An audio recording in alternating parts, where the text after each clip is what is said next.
Welcome to this review on clinical epidemiology. Over the course of this presentation, we'll cover key topics, including different study designs, the concept of bias and how it can affect research, the principles behind screening tests, various measures of risk, the structure and importance of clinical trials, understanding causation and health outcomes, and finally, how all these elements tie into population health.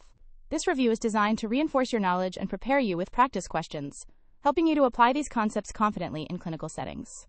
Let's start by exploring the fundamental building blocks of how we study health and disease in populations. In this section, we'll focus on key measures that help us understand how diseases affect populations. Incidence refers to the number of new cases of a disease that develop in a specific time period, which tells us about the risk of developing the disease. Prevalence looks at all existing cases at a given point in time, showing us how widespread the disease is. Mortality rates measure the frequency of death in a population due to a particular disease, helping us gauge its deadliness. Finally, DALYs, or disability-adjusted life years, combine the impact of both premature death and disability, providing a comprehensive picture of the overall burden a disease places on a community. Together, these measures give us important insights into disease frequency and burden, which are essential for public health planning and intervention. Incidence proportion measures the number of new cases divided by the population at risk during a specific time period, excluding those who already have the disease. When follow-up time differs between individuals, we use the incidence rate, which accounts for the total person time each person was at risk.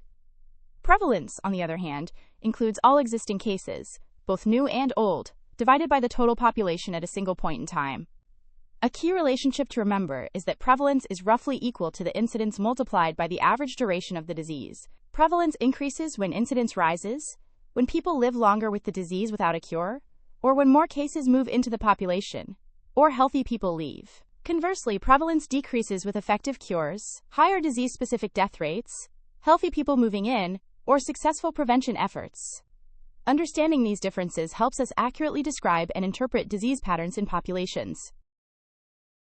Mortality and disease burden measures help us understand the impact of health problems on a population.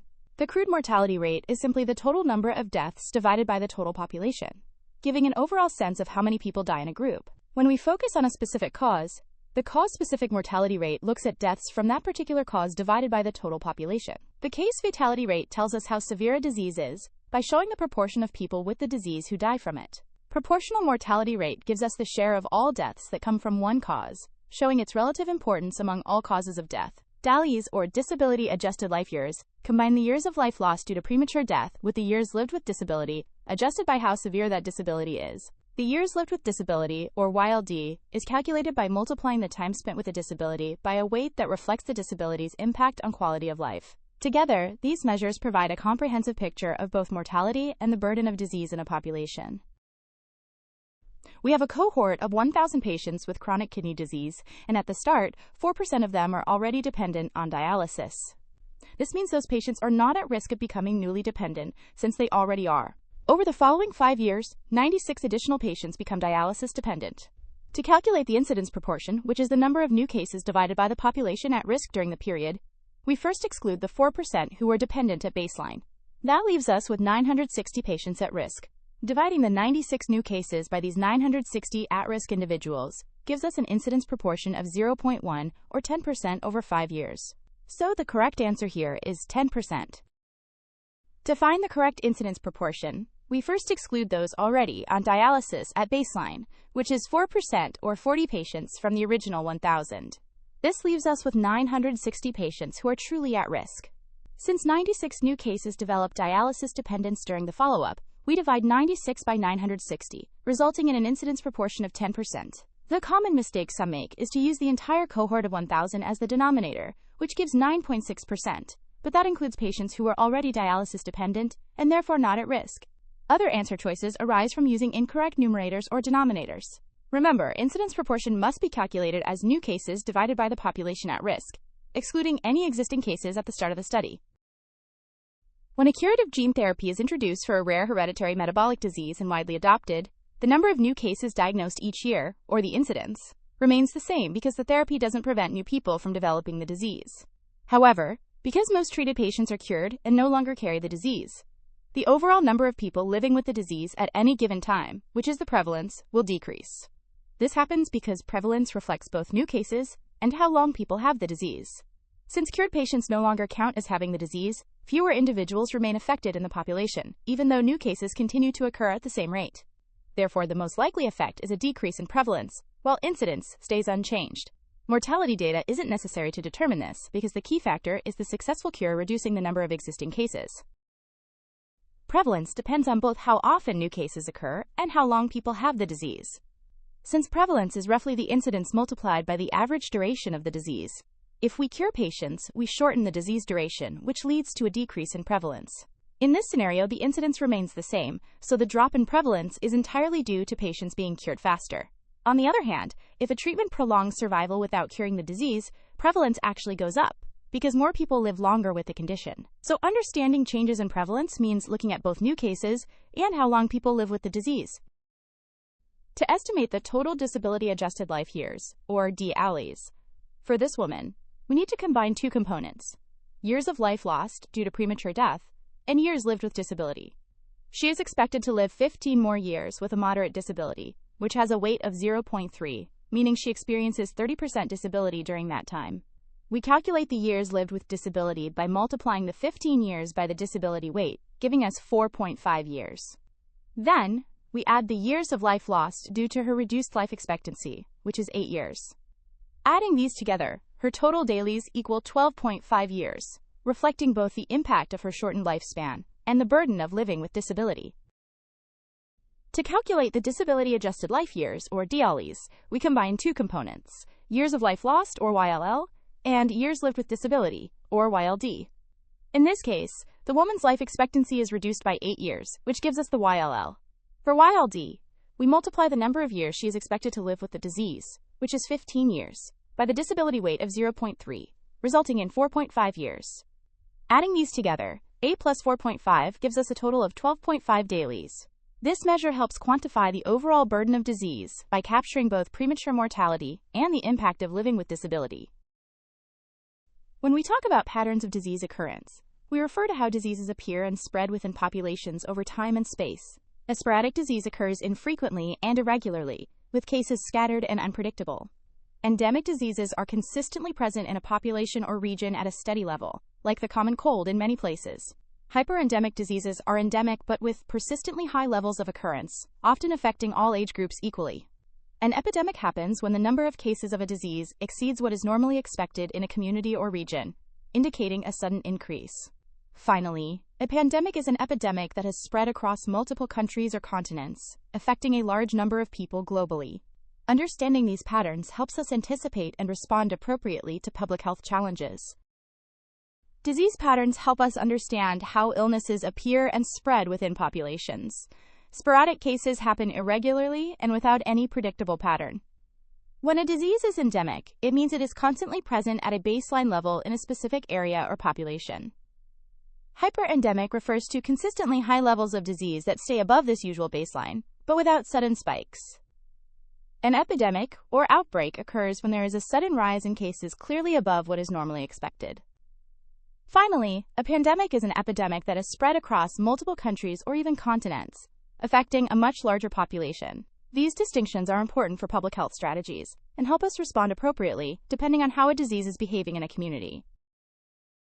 Norovirus gastroenteritis in this coastal town shows a steady number of cases every month throughout the year, matching what has been historically expected.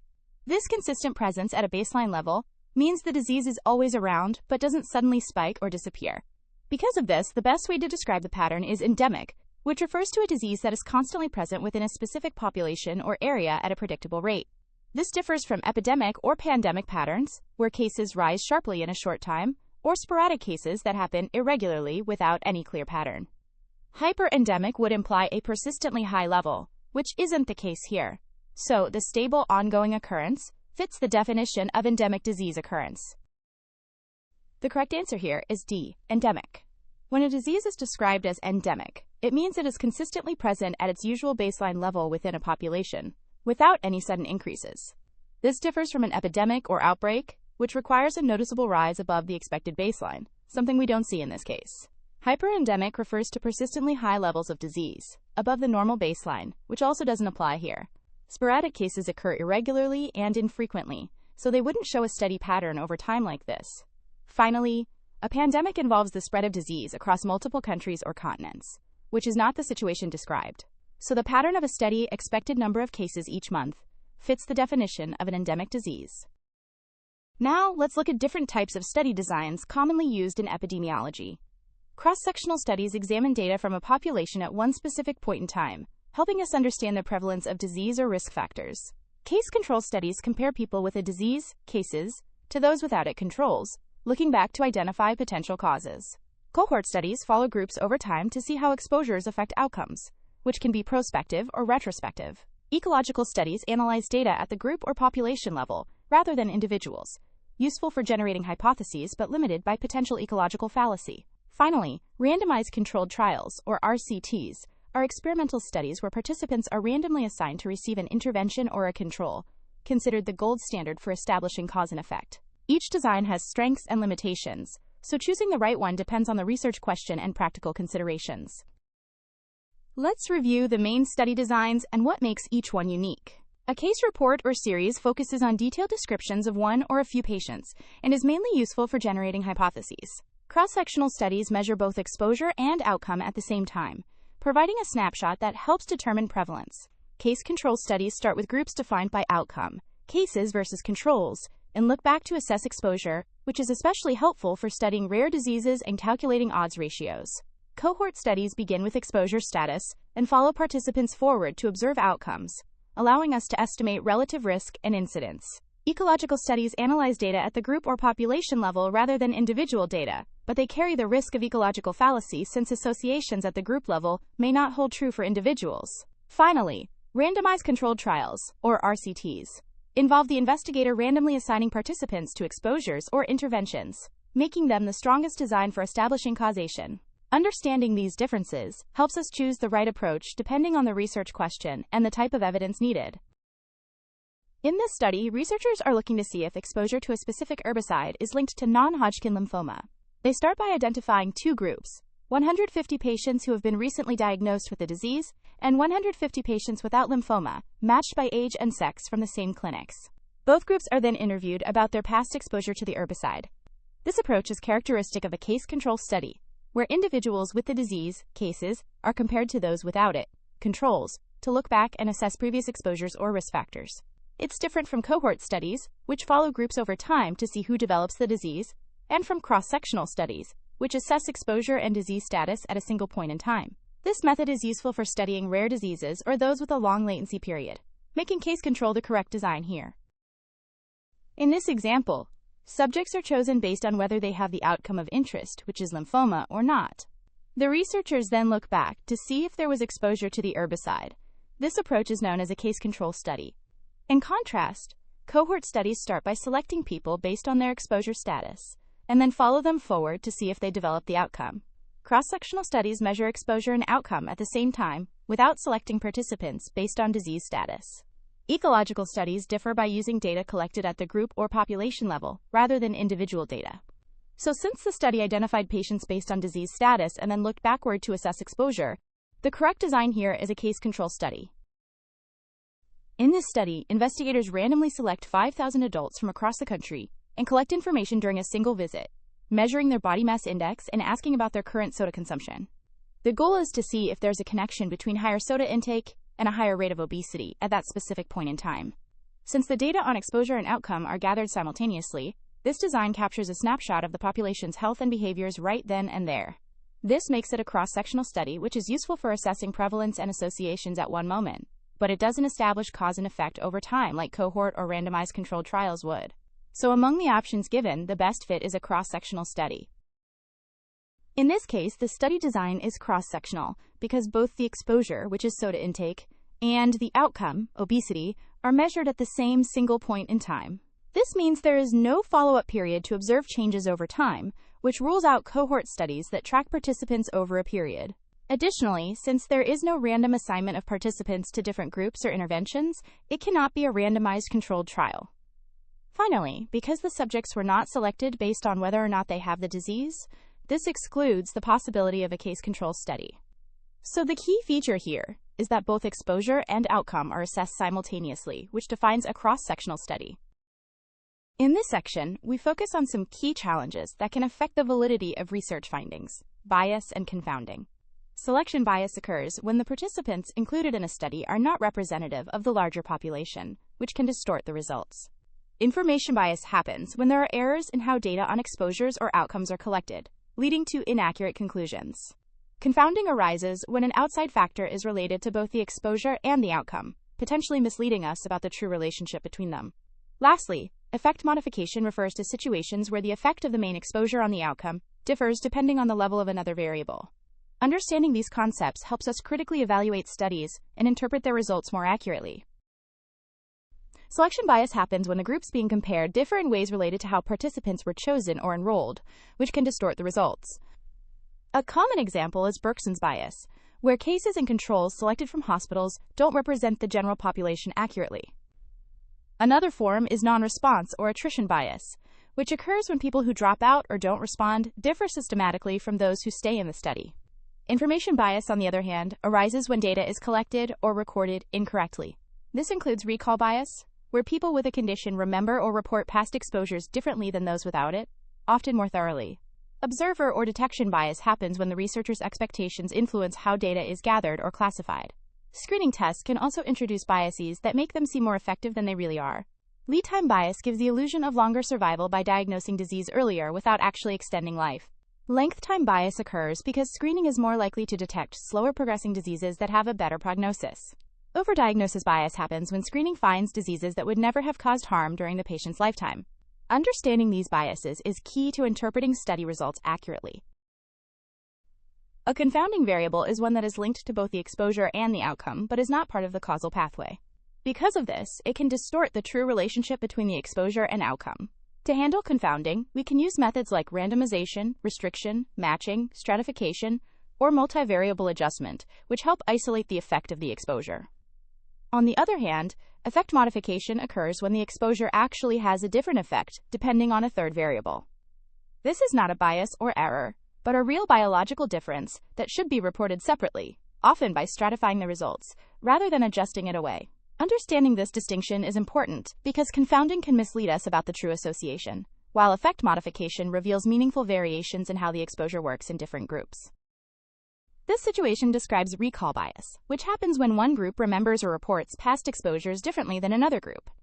In this case, women with ovarian cancer have likely thought more about possible causes of their illness, so they tend to report their past use of talcum powder more thoroughly than women without cancer. This difference in how information is recalled and reported can distort the study's findings, making it look like there's a stronger association between talcum powder use and cancer than there really is. Other biases like lead time bias, Bergson's bias, attrition bias, or confounding don't fit this scenario as well, because they involve different issues like timing of diagnoses, hospital-based selection, loss to follow-up, or mixing of variables, respectively.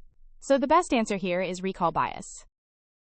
In this example, the correct answer is recall bias, which happens when cases and controls remember past exposures differently. This is common in retrospective case control studies where participants are asked to recall past behaviors or exposures. Lead time bias, on the other hand, involves detecting a disease earlier and making survival appear longer, which is unrelated to how accurately people remember information. Bergson's bias deals with how subjects are selected, especially in hospital-based studies, rather than differences in their responses. Attrition bias refers to participants dropping out over time, not how they report information. Finally, confounding occurs when a third variable is linked to both the exposure and the outcome, distorting the association, but it does not involve differences in recall or reporting accuracy. So the key point here is that recall bias specifically concerns the accuracy and completeness of participants' memories in case control studies. In this scenario, the researcher selects controls from hospitalized patients with other gastrointestinal issues, which introduces a specific form of selection bias known as Bergson's bias. This bias occurs because hospitalized patients are not representative of the general population. They tend to have different rates of NSAID use and smoking, which are related to both their hospitalization and the risk of peptic ulcer disease. As a result, the association between NSAID use and ulcers appears distorted. This differs from recall bias, which involves differences in how cases and controls remember past exposures, or lead time bias, which relates to earlier detection of disease. Confounding involves a third variable influencing both exposure and outcome, while effect modification refers to the way an exposure's effect varies across levels of another variable. Here, the key issue is that the way controls are selected from a hospital setting skews the observed relationship, making Bergson's bias the best description. The correct answer here is B, which refers to Bergson's bias. This type of selection bias happens when controls are chosen from a hospitalized population, whose exposure patterns differ from those in the general population. This creates a systematic difference in how cases and controls are selected, leading to distorted associations. It's important to distinguish this from recall bias, which deals with differences in how well subjects remember past exposures, rather than how they were selected for the study. Confounding, on the other hand, involves an unmeasured third variable that is linked to both the exposure and the outcome, not a problem with how participants were selected. Finally, effect modification is a real, reportable variation in the effect across subgroups, and is not something that needs correction, but rather should be acknowledged and described. This explanation ties back to the study design and helps clarify why Bergson's bias is the best fit for this scenario. When evaluating a screening test, it's important to understand several key measures that tell us how well the test works.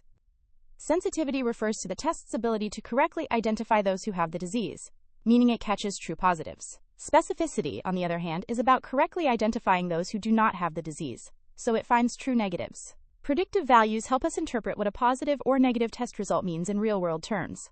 The positive predictive value tells us the chance that someone with a positive test actually has the disease, while the negative predictive value tells us the chance that someone with a negative test truly doesn't have the disease. Likelihood ratios combine sensitivity and specificity to show how much a test result changes the odds of having the disease. Together, these measures provide a comprehensive picture of a screening test's performance and help us decide how useful it is in clinical practice.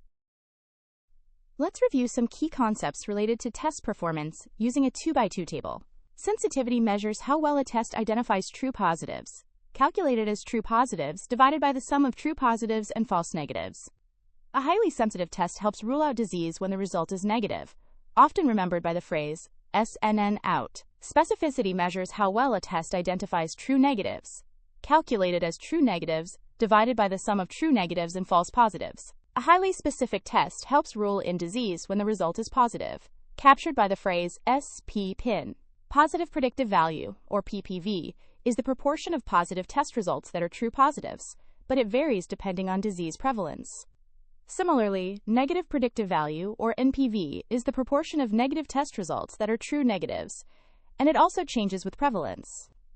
Accuracy refers to the overall proportion of correctly identified cases, both true positives and true negatives, out of all patients tested. Precision is about the consistency or reproducibility of test results when repeated, which is different from accuracy. Finally, likelihood ratios combine sensitivity and specificity to provide a measure of how much a test result changes the odds of having a disease. The positive likelihood ratio is sensitivity divided by 1 minus specificity, indicating how much the odds increase with a positive test, while the negative likelihood ratio is 1 minus sensitivity divided by specificity, showing how much the odds decrease with a negative test. Understanding these formulas helps in interpreting diagnostic tests effectively. As disease prevalence increases, the positive predictive value of a test goes up, while the negative predictive value goes down, though sensitivity and specificity remain constant since they don't depend on prevalence. Adjusting a test's cutoff point affects its sensitivity and specificity in opposite ways. Lowering the cutoff makes the test more sensitive but less specific, and raising it does the opposite. This trade-off is important to understand when interpreting test results. When we use serial testing, where a positive result is confirmed with a second test, we increase overall specificity and positive predictive value, which helps confirm a diagnosis accurately. On the other hand, parallel testing involves ordering multiple tests at once and considering any positive result as a positive screen, which boosts overall sensitivity and negative predictive value. This approach is useful for minimizing missed cases. Understanding how these factors interact helps us choose the best testing strategy, depending on whether we want to rule in or rule out a disease. We have a rapid antigen test for strep throat, evaluated in 500 patients, where 150 actually have strep confirmed by throat culture. Out of those 150 true cases, the test correctly identifies 120 as positive. However, it also shows a positive result in 35 patients who don't have strep. To find the positive predictive value, or PPV, we look at all positive test results, which is 120 true positives plus 35 false positives, totaling 155 positive tests. The PPV is the proportion of true positives among all positive results, so we divide 120 by 155. This gives us about 77%, meaning that when the test is positive, there's a 77% chance the patient actually has strep throat. So the correct answer here is 77%. The positive predictive value, or PPV, tells us the probability that a person with a positive test result actually has the disease. In this case, there were 120 true positives and 35 false positives. To calculate PPV, we divide the true positives by the total number of positive test results, which is the sum of true positives and false positives. So, 120 divided by 155 gives us about 77%. This means that when the rapid antigen test is positive, there's a 77% chance the patient truly has strep pharyngitis. For context, the sensitivity here is 80%, meaning the test correctly identifies 80% of those with the disease, and the specificity is 90%, meaning it correctly identifies 90% of those without the disease. However, since the question focuses on PPV, we concentrate on that calculation. This value is useful because it reflects how reliable a positive test result is in this specific group of patients. The positive likelihood ratio, or LR+, tells us how much more likely a positive test result is in someone with the disease compared to someone without it. We calculate LR+ by dividing sensitivity by 1 minus specificity. Here, the sensitivity is 95%, meaning the test correctly identifies 95% of people with hypothyroidism, and the specificity is 80%, so it correctly identifies 80% of people without the disease as negative. Plugging these numbers in, LR+ is 0.95 divided by 1 minus 0.80, which is 0.95 divided by 0.20, giving us 4.75. This means a positive test result is about 4.75 times more likely in a person with hypothyroidism than in someone without it, which helps us interpret the test result more effectively in clinical decision-making. The positive likelihood ratio, or LR+, is calculated by dividing sensitivity by 1 minus specificity. In this case, with a sensitivity of 95% and a specificity of 80%, the calculation is 0.95 divided by 0.20, which equals 4.75. This means that a positive test result makes the presence of disease about 4.75 times more likely compared to before testing. The LR+ is useful because it combines both sensitivity and specificity into a single number that tells us how much a positive result shifts our suspicion of disease. So, when you see an LR+ of 4.75, it indicates a meaningful increase in the probability that the patient actually has the condition after testing positive. When a hospital lowers the cutoff value for a serum biomarker to screen for acute pancreatitis, it means more patients with mildly elevated levels will be considered positive. This change will increase the sensitivity of the test because it can now detect more true cases, including those with less severe elevations. However, by classifying more people as positive, some who don't actually have the disease may be incorrectly identified, which decreases the specificity. So, the trade-off here is that sensitivity goes up, while specificity goes down. This is a common effect when adjusting thresholds to catch more cases, but at the cost of more false positives. Lowering the cutoff value for a test means it becomes easier to classify results as positive. This change increases sensitivity because more true positive cases are detected. However, it also lowers specificity since more false positives are included. Essentially, sensitivity and specificity have an inverse relationship when you adjust the decision threshold. Making the test more sensitive reduces specificity, and raising the cutoff does the opposite, increasing specificity but missing more true positives. So, whenever you move the cutoff in either direction, you're balancing between catching more cases and reducing false alarms. Now, let's focus on key measures that help us understand the relationship between exposures and outcomes. Relative risk compares the probability of an event occurring in an exposed group versus an unexposed group, giving us a straightforward sense of how much the exposure increases or decreases risk.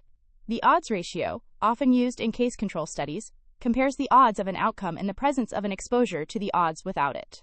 Number needed to treat, or NNT, tells us how many patients need to receive a treatment to prevent one additional bad outcome, which is useful for assessing clinical impact. Attributable risk quantifies the difference in risk between exposed and unexposed groups, highlighting the portion of risk that can be linked directly to the exposure. Together, these measures provide a comprehensive view of associations and effects in medical research and practice.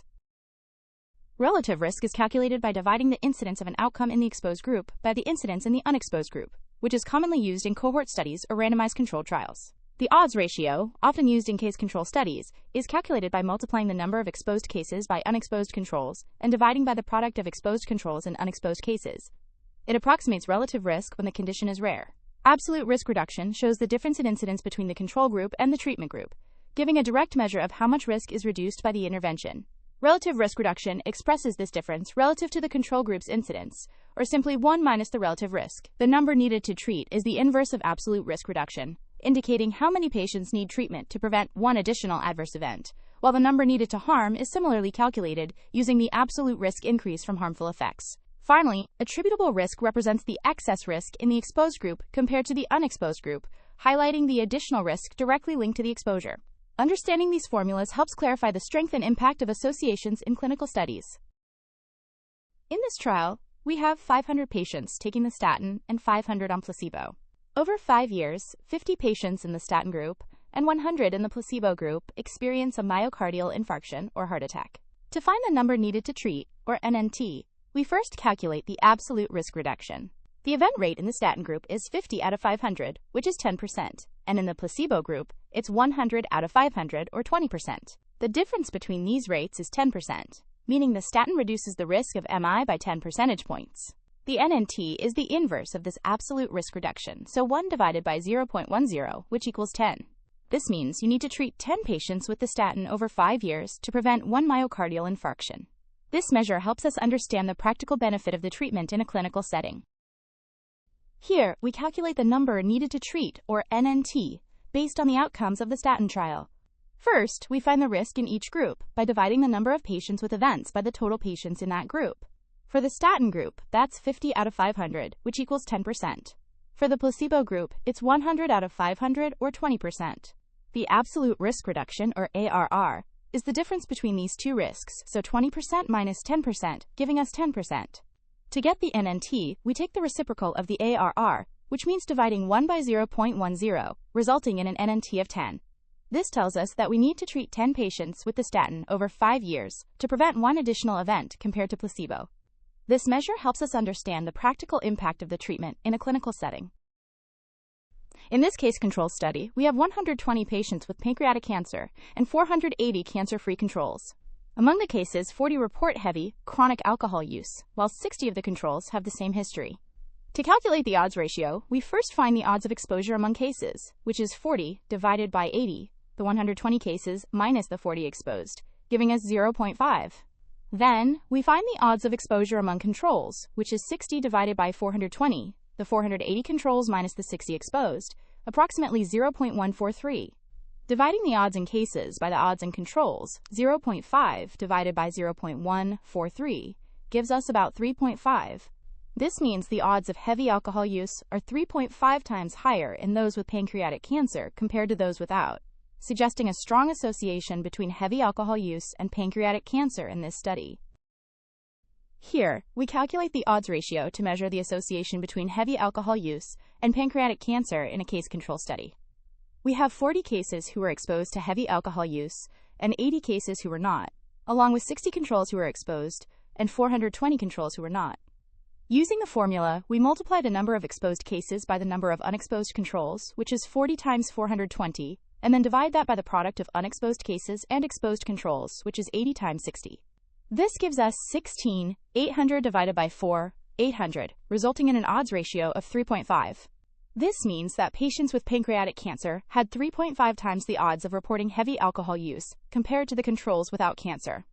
The formula used, OR equals A times D divided by B times C, is a standard way to calculate odds ratios in case-control studies, helping us understand the strength of the association between exposure and disease. Clinical trials are structured in phases, each serving a specific purpose, starting with Phase 1, which tests safety and dosage in a small group, progressing to Phase 2 that looks at effectiveness and side effects, and then Phase 3, which compares the new treatment to standard ones in larger populations. Blinding is an important technique used to reduce bias, where participants or researchers, or both, do not know who receives the treatment or placebo. When analyzing trial results, we often distinguish between superiority trials, which aim to show that a new treatment is better than the current standard, and non-inferiority trials, designed to demonstrate that the new treatment is not worse than the existing option by a certain margin. Additionally, how we analyze data matters. Intention to treat analysis includes all participants as originally assigned, regardless of whether they completed the treatment, preserving randomization benefits, while per-protocol analysis includes only those who fully followed the study protocol, which can show the effect under ideal conditions but may introduce bias. Understanding these elements is key to interpreting the design and outcomes of clinical trials accurately. Clinical trials progress through several phases, each with a specific purpose and population. Phase 0 involves giving very small microdoses of the drug to a few volunteers to understand how the drug behaves in the body. Phase 1 focuses on safety, dosage ranges, and side effects, usually in a small group of healthy volunteers. Phase 2 looks at preliminary evidence of whether the drug works and continues to monitor safety, but this time in a larger group of people who actually have the condition being treated. Phase 3 involves a much larger and more diverse group of patients to confirm the drug's effectiveness compared to standard treatments and to closely watch for side effects. Finally, Phase 4 happens after the drug is approved and on the market, monitoring for any rare or long-term effects in the general population. Each phase builds on the previous one to ensure that the drug is both safe and effective before it becomes widely available.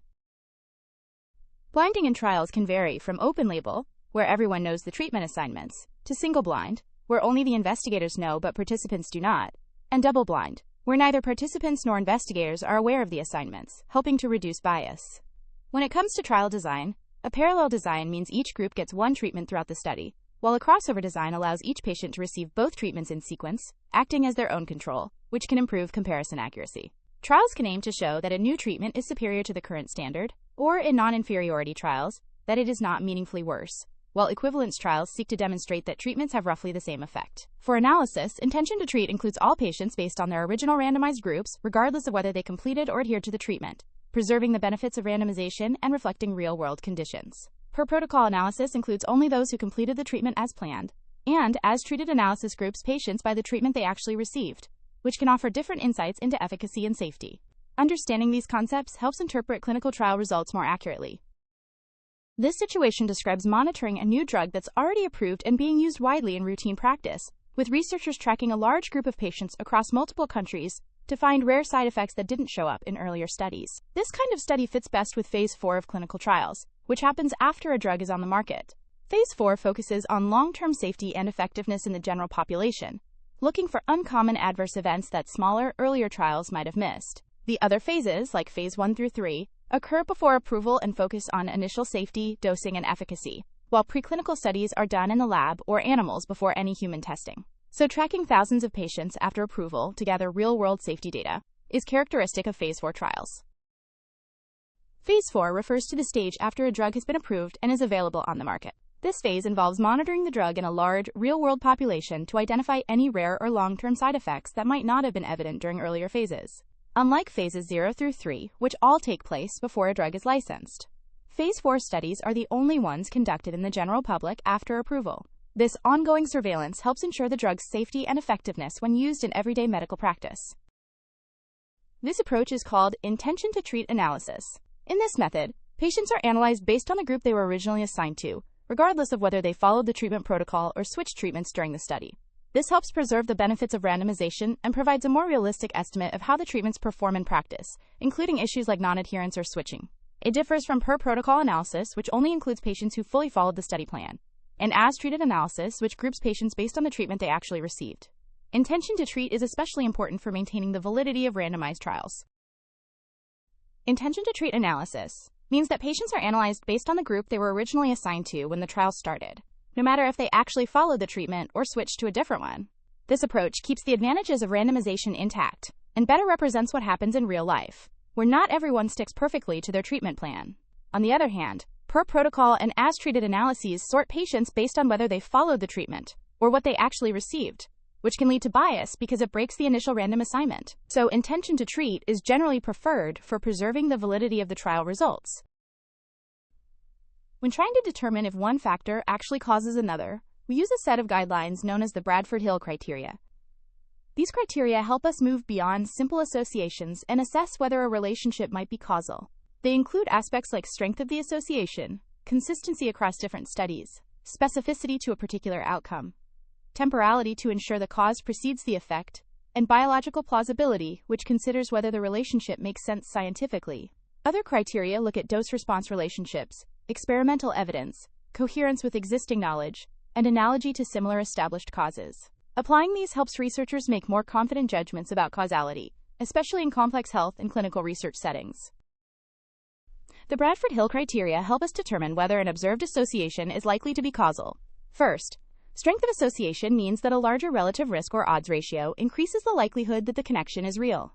Consistency refers to the same result being found by different researchers, using various methods, populations, and at different times. Specificity is when an exposure is linked to one particular outcome, but this is considered the weakest and least essential of the criteria. Temporality is crucial because the exposure must come before the outcome. This is the only absolutely required criterion. The biologic gradient looks for a dose-response relationship, where higher exposure leads to higher risk. Finally, plausibility, coherence, experiment, and analogy involve having a believable mechanism behind the association, no conflicts with established facts, evidence that risk decreases when the exposure is removed, and similar exposures causing similar effects. Together, these criteria provide a structured way to assess causal relationships in health research. Research from multiple countries, including the United States, Japan, and various European nations, has consistently shown that cigarette smoking increases the risk of lung cancer. These studies use different designs like cohort and case control and span several decades, yet they all find the same association. This repeated observation across diverse populations and methods best illustrates the Bradford-Hill criterion of consistency, which means that a finding is more likely to be causal if it is observed repeatedly in different settings and by different researchers. So among the options given, consistency is the criterion most directly demonstrated by this body of evidence. The correct answer here is consistency, which means that the same association is found across different populations, study designs, and time periods. This repeated finding by various researchers strengthens the argument for a causal relationship. It's important to distinguish this from other Bradford-Hill criteria, like biologic gradient, which involves showing that increasing exposure leads to a proportionally higher risk, a dose-response relationship, something that's not the focus in this case. Temporality, on the other hand, requires evidence that the exposure, such as smoking, actually comes before the disease like cancer, rather than just being consistently observed across studies. So the key point is that consistency refers to reproducible results across diverse settings, which adds confidence to the findings. When we talk about prevention and cause of death, it's important to distinguish between the immediate cause and the underlying cause. The immediate cause is the final event or condition that directly leads to death, like a heart attack or respiratory failure. However, the underlying cause is the root issue that set the chain of events in motion, such as chronic disease or lifestyle factors. In terms of prevention, targeting the underlying cause often offers the greatest opportunity to reduce mortality because it addresses the source of the problem, not just the final event. Understanding this distinction helps us design better public health strategies and clinical interventions that can interrupt the progression toward death at an earlier stage. Prevention can be understood in 5 levels, each aiming to address health risks and diseases at different stages. Primordial prevention focuses on stopping risk factors before they even develop in the population, like policies that discourage people from starting to smoke. Primary prevention works with people who are currently healthy to prevent disease onset, using tools such as vaccinations and health education.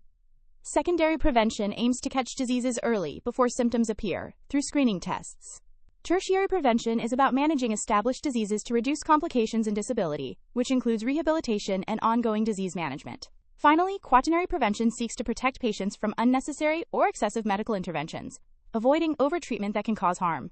Understanding these levels helps us design better health strategies and interventions at the right point in the disease process. When we talk about causes of death, it's important to distinguish between different types. The immediate cause is the final event or complication that directly leads to death, like respiratory failure.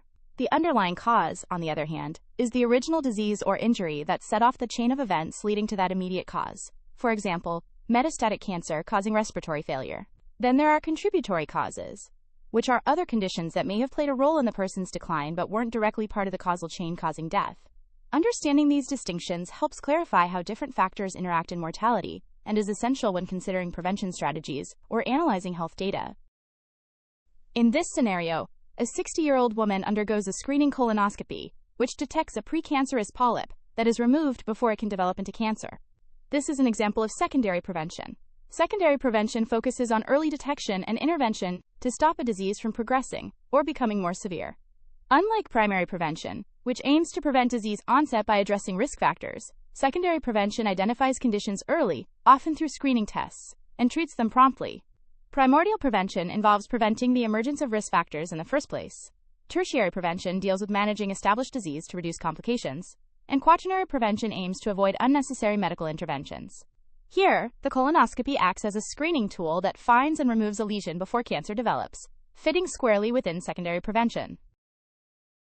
Screening an asymptomatic person to detect and remove early or preclinical disease is what we call secondary prevention. In this example, the colonoscopy found and removed a precancerous polyp before it could develop into cancer, which fits this definition perfectly. Primary prevention, by contrast, aims to stop the polyp from ever forming, such as through lifestyle changes like increasing dietary fiber or regular exercise. Tertiary prevention comes into play once the disease is already established and symptomatic, focusing on managing the condition to prevent further complications. So the removal of a polyp during screening is a classic case of secondary prevention. In this final block, we focus on evidence synthesis, which is a key step in combining data from multiple studies to draw more reliable conclusions. Meta-analysis is a statistical method that pools results from different research papers to estimate an overall effect size, increasing the power and precision of findings. Forest plots visually display these results, showing individual study outcomes alongside the combined estimate, making it easier to see consistency or variation across studies. Funnel plots help assess potential bias in the data, such as publication bias, by plotting study size against effect size to reveal asymmetry that might indicate missing studies. Together, these tools provide a comprehensive way to evaluate and summarize the evidence, which is crucial for making informed decisions in public health and clinical practice. In a forest plot, each row represents the effect estimate and confidence interval from an individual study, while the diamond at the bottom shows the combined or pooled estimate from all studies. If a study's confidence interval crosses the line of no effect, which is usually set at a relative risk or odds ratio of 1, that means the result from that study is not statistically significant. A funnel plot, on the other hand, displays the effect size against study size or precision. This plot helps us detect potential publication bias. When the plot forms a symmetrical, inverted funnel shape, it suggests a low risk of bias. But if it's asymmetric, especially if small studies with negative results are missing, this could indicate publication bias. When combining study results, the fixed effects model assumes there is one true effect size that all studies estimate, which works best when studies are similar or homogeneous. The random effects model allows for the true effect to vary between studies and is more appropriate when there is significant heterogeneity, often measured by the I-squared statistic. Understanding these tools helps us critically evaluate and synthesize evidence from multiple studies. When we see an asymmetric funnel plot in a meta-analysis, especially one where small studies with null or negative results are missing, the most common explanation is publication bias. This happens because studies showing no effect or negative outcomes are less likely to be published, leading to an imbalance in the data we can access.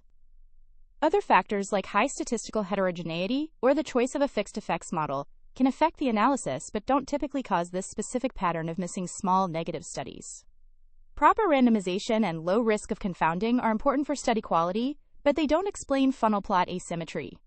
So the key takeaway here is that the asymmetry likely reflects selective publication rather than methodological issues within the individual trials. The correct answer here is B, which points to publication bias as the reason for the funnel plot asymmetry. This occurs when smaller studies with negative or null results are less likely to be published, creating a noticeable gap in the funnel plot where these studies should appear. It's important to understand that heterogeneity, or variability among study results, is measured using statistics like I-squared or Cochrane's Q, and not by looking at the shape of the funnel plot. Also, the choice between a fixed effects or random effects model is a decision made during the statistical analysis process and doesn't cause asymmetry in the funnel plot. So, when you see an asymmetric funnel plot with missing small studies on one side, it's typically a sign that publication bias is influencing the meta-analysis. Sensitivity and specificity are inherent to a test and remain constant regardless of how common the disease is in the population. However, positive predictive value and negative predictive value depend on disease prevalence, which means they change based on how likely the disease is in the group being tested.